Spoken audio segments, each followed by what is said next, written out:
Shalom, les frères et sœurs dans le Seigneur, partisans et partisanes du royaume des cieux.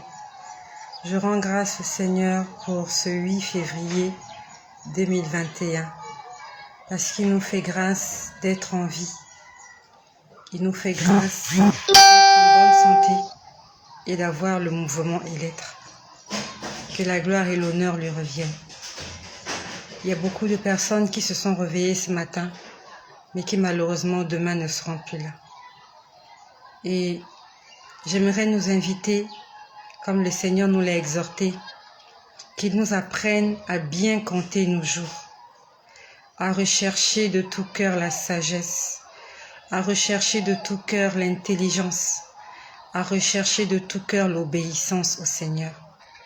Il y a beaucoup de gens que vous allez rencontrer aujourd'hui, mais qui demain ne seront plus là. Il y a beaucoup de gens que vous allez apercevoir aujourd'hui, mais qui demain ne seront plus là. Et ils n'en sont même pas conscients. Beaucoup de gens ne savent pas qu'ils sont en train de passer leur dernier moment sur la terre. Beaucoup de gens ne savent pas que c'est peut-être leur dernière semaine sur cette terre. Et au lieu de se concentrer sur l'essentiel, au lieu de se concentrer sur l'idéal, nous donnons du crédit aux choses de la terre. Nous affectionnons les choses de la terre. La Bible nous dit, affectionnez-vous aux choses de l'esprit. Car les choses, les désirs de la chair sont contraires aux désirs de l'esprit. Merci ma sœur Fatou. Je reçois tes salutations. Que le Seigneur Jésus te bénisse. Toi qui es fidèle à cette chaîne. Et surtout, qu'il te garde fidèle à sa parole et obéissante à tous ses commandements. Là, c'est pour ma sœur Rosette qui m'envoie ses salutations. Que la gloire revienne à Jésus-Christ. Aujourd'hui, j'aimerais vous faire un partage, toujours un partage, de ce que le Seigneur m'a montré. C'est plus exactement, c'était en 2018. C'était en 2018, on va dire une année après ma conversion. Et j'ai même écrit l'heure. C'était entre 1h38 et 3h29 du matin, le 6 mars 2018. Et comme je vous ai dit au départ, quand le Seigneur était venu se révéler à moi, j'écrivais. Mais après, je n'écrivais plus. Je commençais juste à imprimer des images. Donc, quand il me montrait des choses en vision, j'allais sur Internet le lendemain, je passais des heures sur Internet afin de pouvoir retrouver des images qui correspondent à tout ce que le Seigneur me montrait, afin que ce soit gravé dans ma tête. Et je rends grâce au Seigneur parce qu'aujourd'hui, je me sers de ces éléments-là pour vous montrer ce que le Seigneur m'avait révélé. Quelque part, Internet est une bonne chose. Il faut utiliser Internet pour des bonnes choses, pour la gloire du Seigneur. Si Internet n'existait pas, je ne saurais pas vous faire certaines images, certains dessins, certaines représentations des choses que je vous montre. C'est parce que je suis allée les prendre sur Internet. Beaucoup de gens disent qu'Internet est l'outil du diable, mais nous allons nous servir d'Internet pour la gloire du Seigneur, pour évangéliser. Nous allons nous servir d'Internet pour gagner des âmes au Seigneur. Et je vais vous montrer cette image. En fait, c'est comme je l'ai dit, c'était entre 1h38 et 3h29. Donc la vision a fait 2 heures. Donc le Seigneur m'a réveillé à 8h38 et la vision s'est arrêtée à 3h29. Donc on va dire 2 heures. Et dans cette vision, quand je parle de vision, ça veut dire que je ne dormais pas. Bonjour ma sœur Sarah, je vois de te voir. Amen ma sœur Sarah. Sois bénie au nom puissant de Jésus-Christ, toi qui es abonné à cette chaîne et qui t'accroche aux choses de l'esprit. De là où je suis, je peux voir ton sourire. Je sais que tu es en train de sourire. Je sais pas comment je sais, mais je sais que tu es en train de sourire et que le Seigneur te bénisse pour ton sourire. Gloire à Jésus-Christ. Donc le Seigneur, ce jour-là, quand il m'a réveillée, quand il me réveille, c'est comme toujours, je me mettais à genoux, toujours prosternée, en train de prier. Et quand je prie, le Seigneur est venu me prendre en esprit. Parce que je ne voyais pas ces images sur l'écran, mais j'étais dans l'image. On va dire que j'étais dans l'environnement. Et en fait, je priais et, on va dire d'une seconde à une autre, je me suis retrouvée dans un endroit. Je ne sais pas exactement là où j'étais, mais j'étais en face, en face d'un temple. Il y avait un grand temple en face de moi. On va pas dire en face de moi, en fait, c'était sur ma droite. J'ai vu un énorme temple. Il était gigantesque. Et quand je suis allée le lendemain, on va pas dire plus que c'était entre 1h et 3h du matin, quand je suis allée au travail ce jour-là, je suis allée sur Internet, sur Google, j'ai tapé temple. J'ai essayé de répertorier tous les temples et essayer de trouver une image qui correspondait au temple que j'avais vu en vision. Ça s'est passé le 6 mars 2018. Je vais vous montrer ce temple-là. C'est ce temple-là. Je ne sais pas si c'est visible. Ça là, c'est moi qui ai ajouté. Les 2 barres là, c'est moi qui les ai ajoutées. En passant par, il y a un logiciel de dessin. Je crois que c'est PowerPoint. C'est moi qui ai ajouté ces deux colonnes là, parce qu'en fait, dans l'image que j'avais trouvée sur Internet, il n'y avait pas ces 2 colonnes là. Ça, c'est moi qui les ai ajoutées. Donc, il s'agit de ce temple là. Et quand j'ai vu ce temple, bizarrement, je me suis dit, mais comment le temple que j'ai vu existe? Parce que quand je l'ai vu sur Internet, je me suis dit que ce temple-là existe. Parce que ce n'est pas un hasard que quelque chose que j'ai vu en vision, que je puisse le voir sur Internet. Ça veut dire que c'est quelque chose qui existe naturellement. C'est quelque chose qui existe sur Terre. Et au départ, quand j'ai vu ça, je ne savais pas que c'était le temple de Jérusalem. C'est quand j'ai montré cette photo à mon pasteur. Je lui ai dit, pasteur, regardez ce que j'ai vu en vision. Il m'a dit, c'est le temple de Jérusalem avant qu'il ne soit détruit. Je n'avais aucune idée. Je n'avais aucune idée que le temple de Jérusalem ressemblait à ça. Je ne savais pas. Moi, je l'ai vu en vision. Et quand je suis allée sur Internet fouiller, ça correspondait exactement à ceci, à part les 2 colonnes que j'ai ajoutées devant la porte centrale. Donc ce jour-là, je me retrouve devant ce temple, en esprit. Je pouvais regarder les temples. Il était immense, il était grand. Et la couleur était exactement la même. C'était cette couleur-là. La couleur était exactement comme ça. Je crois que c'est du marron clair ou du kaki ou du gris. Voilà. La couleur était exactement la même. Et j'étais en face de ce de ce temple. J'étais en face de ce temple en train de le regarder. Les portes étaient fermées. Il y avait 2 grandes portes. On va dire une porte avec 2 battants. 2 battants, ça veut dire qu'ils se ferment comme ça. Il y avait 2 battants, 2 énormes battants. Et je regardais le temple. Comment je peux dire? Les 2 battants étaient ouverts, mais il y avait encore devant 2 battants fermés. C'est pour ça que je dis que c'était en fait, je ne voyais pas ce qui se passait à l'intérieur. Mais je sais que il y avait 2 battants. La porte principale, il y avait 2 battants ouverts et à l'intérieur, je n'ai pas vu de meubles. Je n'ai rien vu. J'ai pas vu de banc, j'ai pas vu de chaise. Vraiment, c'était un temple très luxueux. J'avais l'impression que c'était du marbre parce que c'était de la pierre, c'était beau, c'était bien taillé, les couleurs étaient uniformes, c'était parfait. Et à l'intérieur,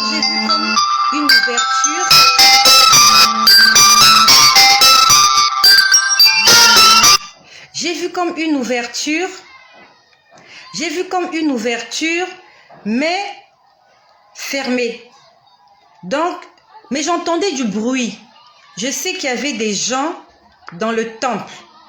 Je sais qu'il y avait des gens à l'intérieur, mais je ne les ai pas vus parce que j'entendais le bruit des gens dans ce temple-là. Et je ne savais pas que c'était l'image du temple de Jérusalem. Je n'avais aucune idée qu'il y avait un temple de Jérusalem. Je sais que Salomon a été le premier à construire le temple de Jérusalem, qui a été détruit plusieurs fois, mais je n'avais vraiment aucune idée de ce à quoi ce temple-là ressemblait. Et c'est le Seigneur qui m'a montré l'image du temple-là ce jour-là en vision, dans la nuit, on va dire dans la matinée, très tôt le matin, le 6 mars 2018.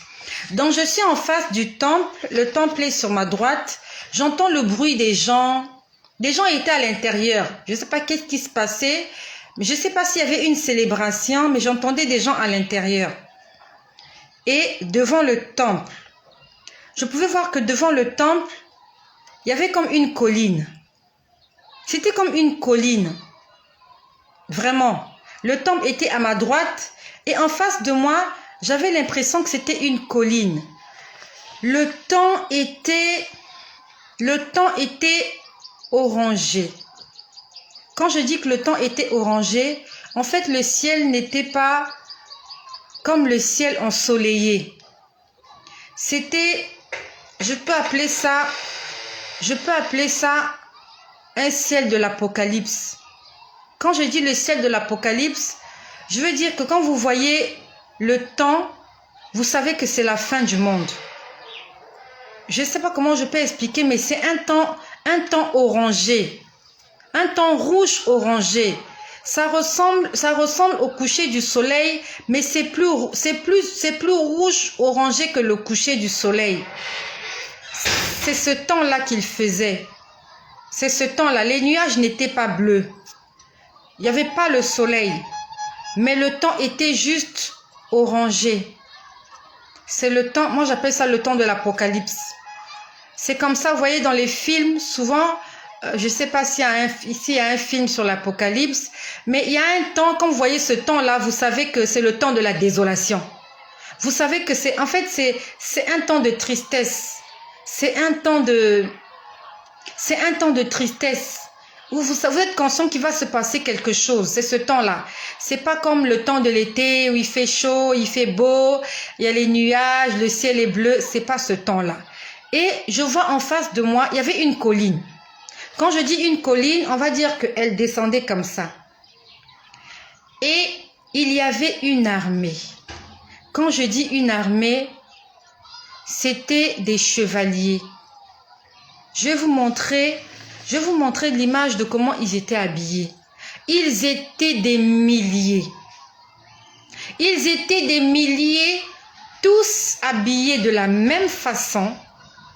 J'avais l'impression qu'ils avaient les mêmes visages. Leur couleur de peau était, on va dire qu'ils avaient la peau bronzée. La peau bronzée. Quand je dis la peau bronzée, c'est comme, comment je peux dire,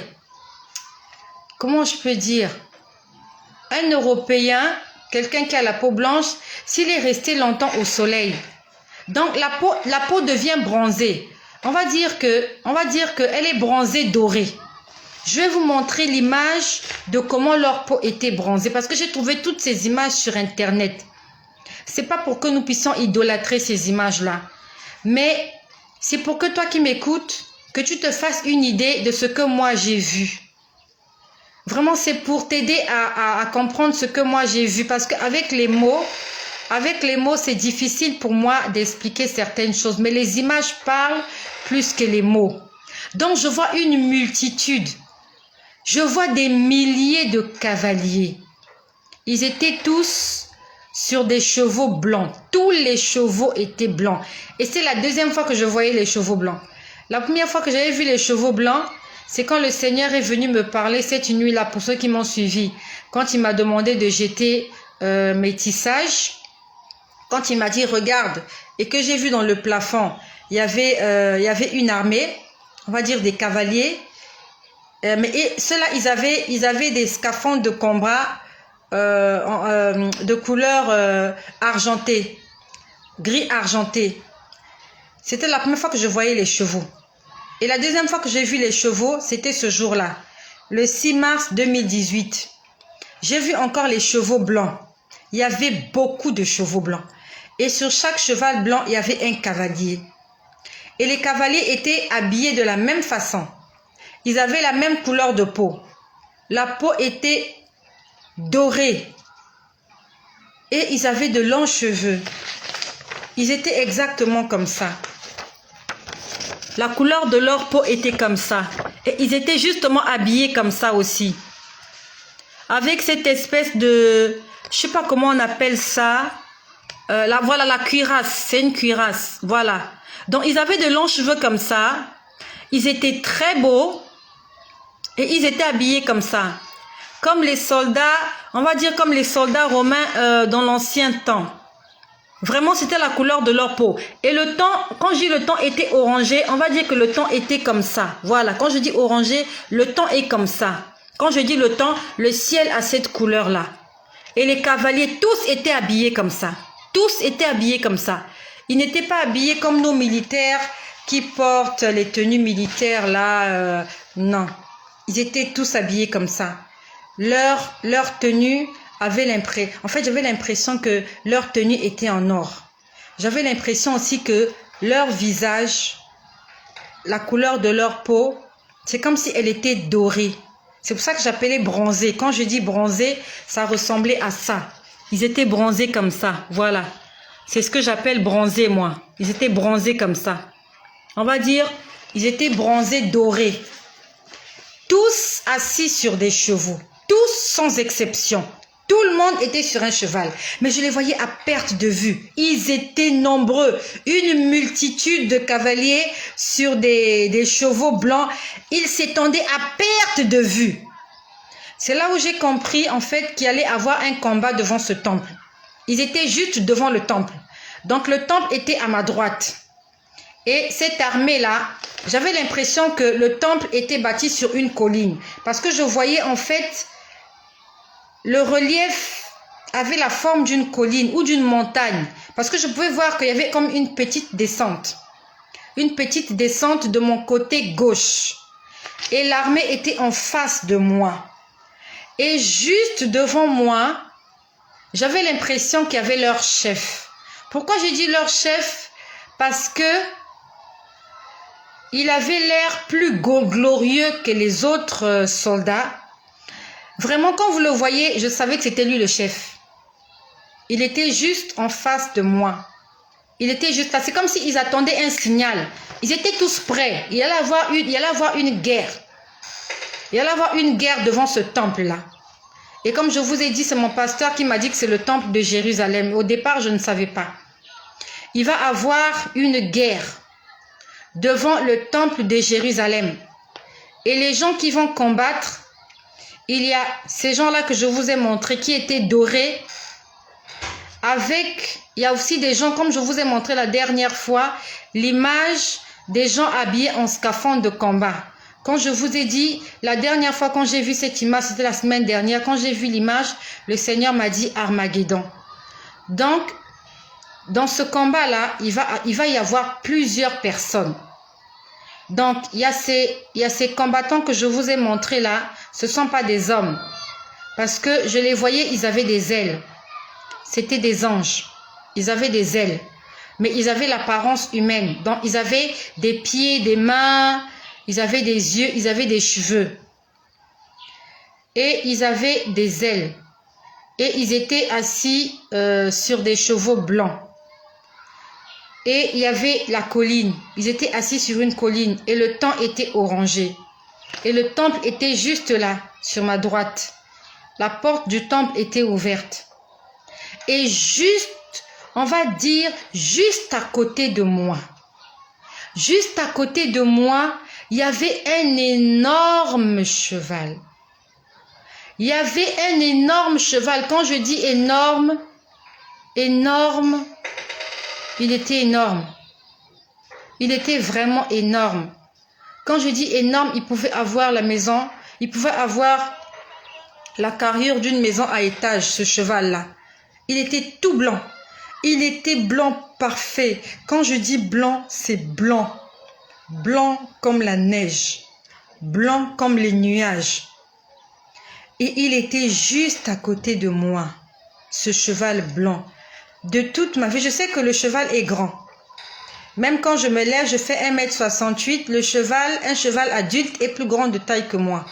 Mais ce cheval-là, il était 100 fois plus grand que les chevaux qu'on voit à la télé ou qu'on voit dans les écuries. Il était énorme, ce cheval. Et sur le cheval, il y avait quelqu'un. Comment je sais qu'il y avait... Je sais qu'il y avait quelqu'un qui était assis sur ce cheval. Donc, il y avait cette armée dorée, de personnes dorées. Ils avaient un chef qui avait aussi la peau bronzée dorée, qui était assis sur un cheval blanc, qui avait de longs cheveux, avec un beau visage. Et il y avait une autre personne plus grande que tous les autres. Il était plus grand que tous les autres. Il était juste à ma droite, assis sur un cheval très blanc. Son cheval était énorme. Je n'ai pas vu, j'ai tout fait pour essayer de voir cette personne. Je n'ai pas pu voir la personne. J'avais l'impression qu'au niveau de son visage, il y avait des phares qui éblouissaient. Mais en fait, j'étais éblouie par son visage. Son visage était tellement lumineux que je ne pouvais pas voir les traits de son visage. Quand je dis les traits, je ne pouvais pas voir ses cheveux. Je n'ai pas vu son nez, je n'ai pas vu sa bouche ni ses oreilles. Au niveau de son visage, il y avait comme un phare braqué sur moi comme ça, qui était en train de m'envoyer de la lumière. C'était une lumière éblouissante. C'était une lumière qui peut vous rendre aveugle. C'était une lumière très forte de couleur blanche. Mais la seule chose que je sais qu'il avait porté un vêtement. Vous voyez comme dans le temps, comment on appelle ça? Je sais pas, vous qui êtes connectés. Comment on appelle Superman là? Le vêtement qu'il porte qui est rouge là, comment on appelle ça? Lorsqu'il attache ça ici au cou. Superman. Non, pas Spider-Man. Superman, il a quelque chose qu'il attache là quand il vole. Voilà. Je ne sais pas comment on appelle ça. Ça m'échappe. Vous qui êtes connectés, si vous pouvez m'aider. Je suis en train de chercher le mot. On attache ça au niveau du cou. Vous voyez, même dans les anciens films, les cavaliers attachaient ça comme ça. Et quand ils attachaient ça, ça couvrait même le cheval. Comment on appelle ça? Une tunique. Une tunique. Non, je sais pas. Je sais pas comment on appelle ça. J'ai oublié. Voilà. Donc cette personne-là avait revêtu quelque chose comme une tunique, mais de couleur rouge. Le mot m'échappe en fait. La carpe, voilà. Une carpe. Une cape. Une carpe ou une cape, quelque chose comme ça. Une carpe. Une carpe. Je crois que c'est la carpe. Ça s'appelle la carpe. Une cape, une cape, une cape. Voilà. Merci Bobette Romaric. C'est une cape. C'est exactement ça. Donc la personne avait porté une cape rouge. Donc je n'ai vu que la cape rouge. Donc j'ai vu le cheval blanc. Je sais qu'il y avait quelqu'un assis sur le cheval blanc. J'ai vu la cape rouge, mais je n'ai pas vu le visage de la personne. Cette personne était énorme. Merci Clarisse, c'est Policy. Merci ma sœur Clarisse, c'est exactement une cape. La personne avait une cape rouge, comme les soldats dans l'ancien temps là. Et je vais essayer de vous montrer une image qui ressemble à ça. Et comme je vous dis, j'ai pris toutes ces images sur internet. Ça ressemblait un peu à ça. Voilà. Donc la personne avait une cape rouge comme ça. La personne était très grande et justement, il y avait une lumière comme ça sur son visage. Je ne pouvais pas voir son visage. Et il était assis sur un cheval blanc. Sauf que là, l'image est différente parce que là, les combattants sont derrière lui. Là, les combattants sont derrière lui alors que moi, dans l'image que j'ai vue, lui, là, la personne centrale avec la carte était à ma droite. Et l'armée était en face de moi.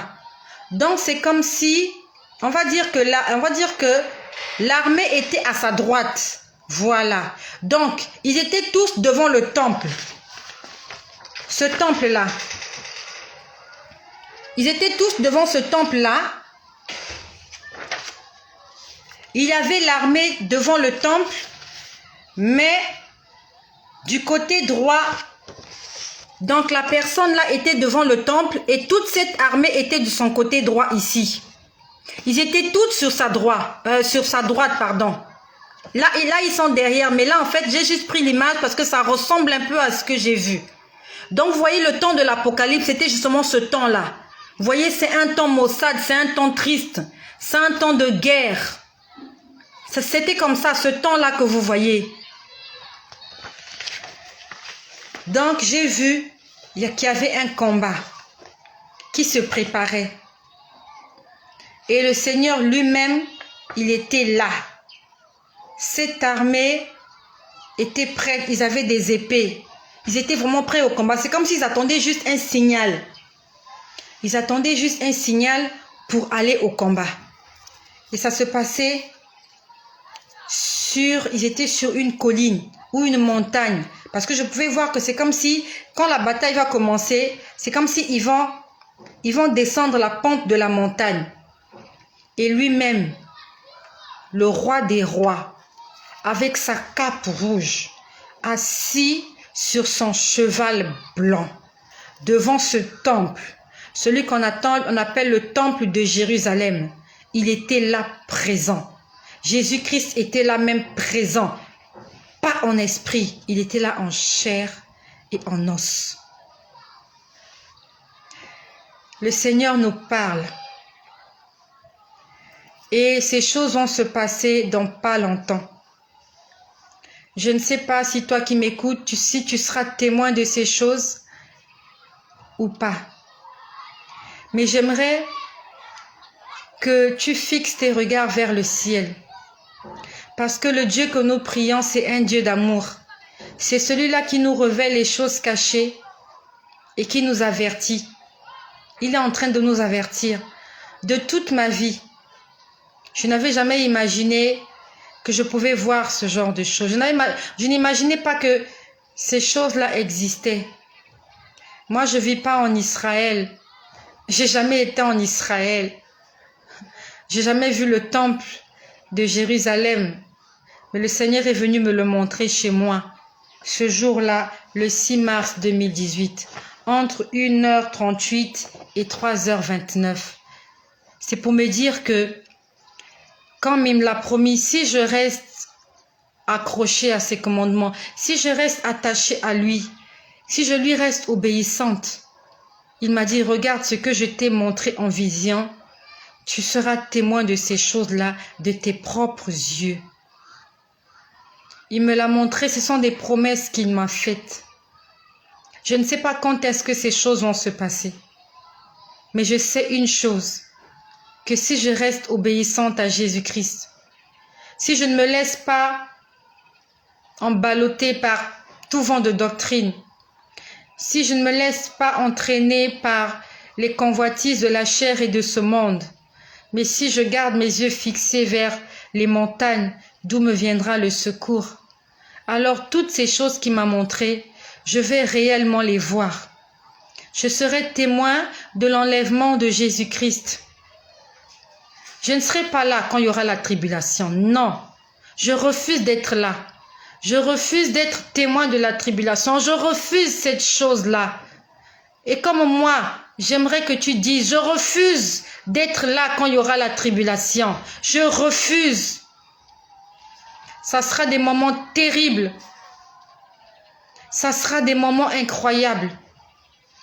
Il faut pas espérer dire, j'attendrai le deuxième retour de Jésus. Non. Il faut que tu passes au premier tour. Que tu passes au premier tour parce que le deuxième tour, ça sera compliqué. Il y aura la désolation, il y aura la souffrance, il y aura la persécution. Les gens vont se faire torturer, maltraiter, vont se faire déchirer, déchiqueter. Ça sera l'Apocalypse en lui-même. Ça sera le règne de Satan. Satan va régner en maître sur la terre. pendant la tribulation. Et nous savons tous que Satan n'a pas de cœur, il n'a pas de sentiment pour qui que ce soit. Parce que son sort a déjà été connu. Il est réservé pour l'enfer. Il n'a rien à perdre. Il n'a plus rien à perdre. Il a tout perdu. Et il veut t'entraîner. Et il veut m'entraîner dans sa chute. Toi et moi, on n'a pas encore perdu. Nous sommes encore vivants et encore de l'espoir pour nous. Accrochons-nous au Seigneur Jésus. Et nous serons peut-être témoins de l'enlèvement. Et nous serons peut-être témoins de cette bataille qui va se tenir sur cette montagne. Là où j'ai vu le temple de Jérusalem, là où Jésus-Christ sera là lui-même en personne. Il va y avoir une bataille, un combat. Que le Seigneur te bénisse. Que toutes ces images que tu as vues puissent te rapprocher un peu plus du Seigneur. Et surtout que tu puisses lui rendre gloire de ce que il nous révèle ces choses. Cette nuit, pendant que je dormais, dans mon songe, il y a quelqu'un qui est venu me voir. Il m'a dit, arrête avec tes vidéos là, tu nous déranges. Ça s'est passé cette nuit. Nous sommes le 8 février. Ça s'est passé cette nuit, dans la nuit du 7 au 8 février. Il me dit, tu nous déranges avec tes vidéos qui sont sur Internet. Je lui ai dit, je vais continuer à parler. Si je les dérange, c'est parce que ce que je fais produit du fruit dans ta vie. S'ils sont dérangés, c'est parce que ce que je fais, il y a des gens qui sont en train de quitter les ténèbres et qui viennent à la lumière. Il y a des gens qui sont éclairés. Il y a des gens qui sont en train de découvrir les mystères cachés, les choses que le diable nous a cachées, ces mensonges. Ce qui se passe en boîte de nuit que les gens ne connaissaient pas. Ce qui se passe dans la spiritualité, dans le monde des ténèbres, les attaques. Le Seigneur est en train de nous les révéler. Il dit, mon peuple meurt parce qu'il lui manque la connaissance. Et le Seigneur est en train de nous apporter la connaissance. Raison pour laquelle le monde des ténèbres est en colère. Ils sont en effervescence. Ils m'attaquent. Ils me menacent. La nuit, il m'a dit, arrête tout ce que tu fais sur les réseaux sociaux. Je n'arrêterai pas.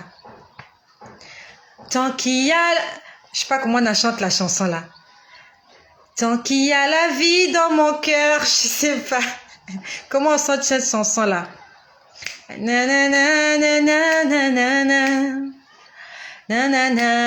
En fait, la chanson dit, tant qu'il y a la vie dans mon cœur, dans ce corps, je ne cesserai pas de t'adorer. Tant qu'il y a la vie dans mon cœur, je ne cesserai pas de te louer. Tant que nous sommes en vie, marchons avec le Seigneur. La vie est courte, mon ami. Si tu veux savoir comment la vie est courte, demande à celui qui vient de mourir. Il te dira que je ne m'attendais pas. Il te dira, j'avais des projets. J'avais fait des projets pour l'année 2021, pour l'année 2022. Mais voilà comment tout à coup, patata, soudain, je ne suis plus sur la terre. Il y a beaucoup de gens qui ont des rêves, qui ne vont jamais les réaliser.